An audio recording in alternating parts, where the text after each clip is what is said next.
Bonjour frères et sœurs, que Papa Émile vous bénisse. Nous approchons inexorablement de la fin de l'année, synonyme de fête et de célébration. Mais savez-vous que dans l'OPH, nous avons beaucoup de moments pour célébrer? Voici les principales fêtes dans l'association Louzolo Amour OPH. Commençons par le mois de décembre. La fête de Noël que nous connaissons tous est bien entendu célébrée dans l'association Louzolo Amour. Mais attention, elle revêt un caractère quadruple. En effet, dans l'association Louzolo Amour, nous fêtons en même temps la nativité du Christ, la fête de la liberté, la reconnaissance à l'OPH qui est Dieu et l'ouverture de la belle cité du mont Karikari. Ces célébrations se déroulent sur plusieurs jours, du 20 au 26 décembre. Ensuite vient la fête du Nouvel An, positionnée officiellement au 31 décembre de chaque année. Le 27 février, nous célébrons la première journée du président fondateur. Ensuite vient la fête des rameaux. La fête des rameaux est une fête dite mobile, car sa date varie suivant l'année. Elle est célébrée le dernier dimanche qui précède le dimanche de Pâques. Suivant le calendrier que nous utilisons, cette fête peut se situer dans la plage de date se trouvant entre le 15 mars et le 18 avril. Après la fête des rameaux, vient la fête de Pâques. Elle est aussi une fête mobile. Vous l'avez compris, une fête mobile est une fête qui change de date chaque année.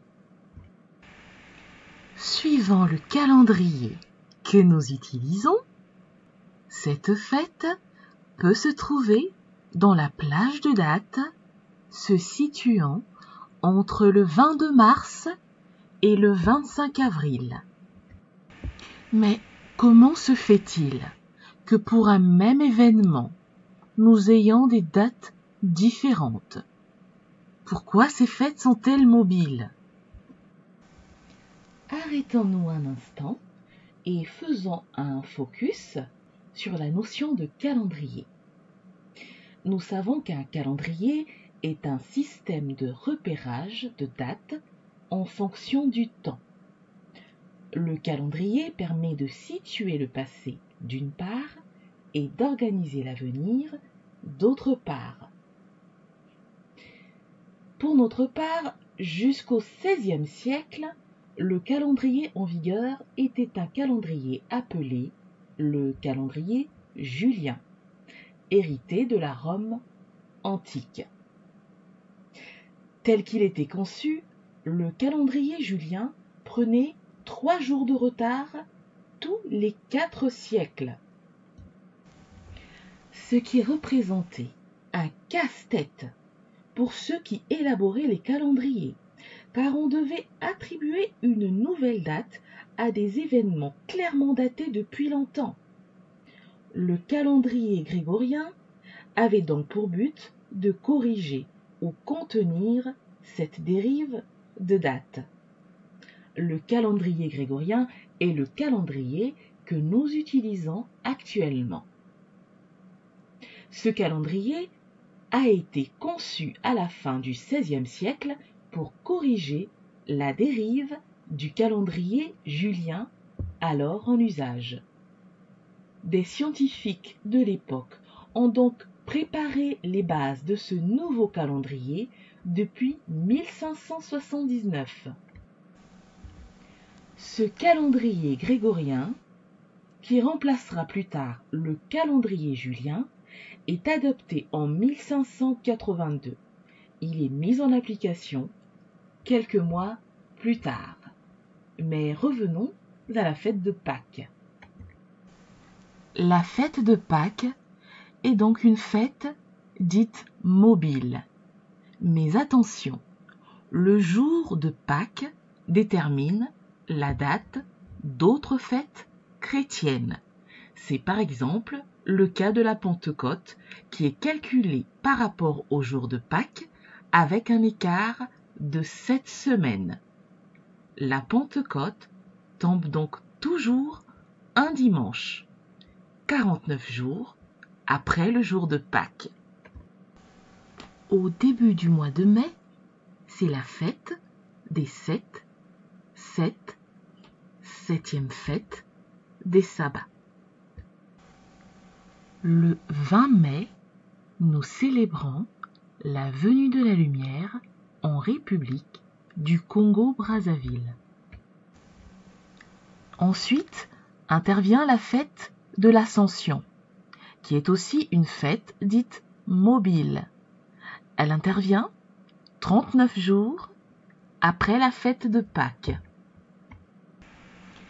Rappelez-vous, la fête de l'Ascension est une fête dite mobile. Sa date est donc calculée en fonction de la fête de Pâques. Suivant les années, la fête de l'Ascension peut donc tout aussi bien se situer avant la fête du 20 mai ou celle des septième fête des sabbats. En effet, elle peut se situer dans la plage de date partant du 30 avril jusqu'au 3 juin. Ensuite intervient la fête de la Pentecôte. La Pentecôte, qui est aussi une fête dite mobile, intervient 7 semaines après la fête de Pâques, exactement 49 jours. Comme les autres fêtes mobiles, les dates de la fête de la Pentecôte suivant les années peut varier entre le 10 mai et le 13 juin. Le 17 juin, nous célébrons la fête hommage à la côte BCI. Le 10 juillet, c'est la fête internationale des comédiens et poètes. Du 27 au 29 juillet, nous célébrons la grandiose fête de la rémission des péchés. Du 31 août au 2 septembre, nous célébrons l'action de grâce à l'Éternel Yahvé Sébaoth.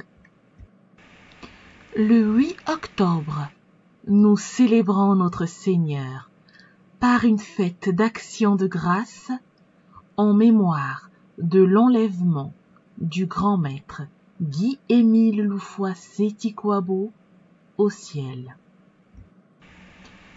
Du 27 au 29 octobre, nous fêtons la deuxième journée du président fondateur, qui est Guy-Émile Loufois-Séti-Kouabo.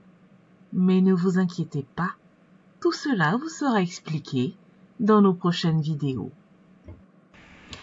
Le 19 novembre, la jeunesse est à l'honneur. Et oui, c'est la fête de la jeunesse. Le 28 novembre, nous fêtons la réconciliation.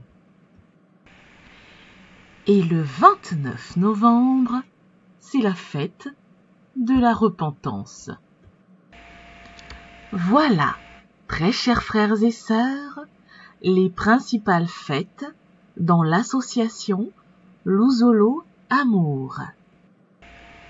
Nous n'avons pas la prétention d'avoir fait l'inventaire exhaustif de toutes les fêtes célébrées dans l'association Louzolo Amour. Mais cette liste constitue une bonne base en ce qui concerne les célébrations dans l'association Louzolo Amour. Au cours de cette vidéo, nous avons énoncé des sigles, cité des expressions qui vous ont sûrement paru incompréhensibles. Mais ne vous inquiétez pas, nous nous attellerons à vous les expliquer dans nos prochaines vidéos. Très chers frères et sœurs, nous sommes arrivés au terme de notre vidéo consacrée aux fêtes dans l'association Louzolo Amour OPH. Mais surtout, n'oubliez pas de célébrer et d'adorer le seul vrai Dieu. Que tout ce qui respire bénisse l'Éternel. Psaume 150 au verset 6. À bientôt.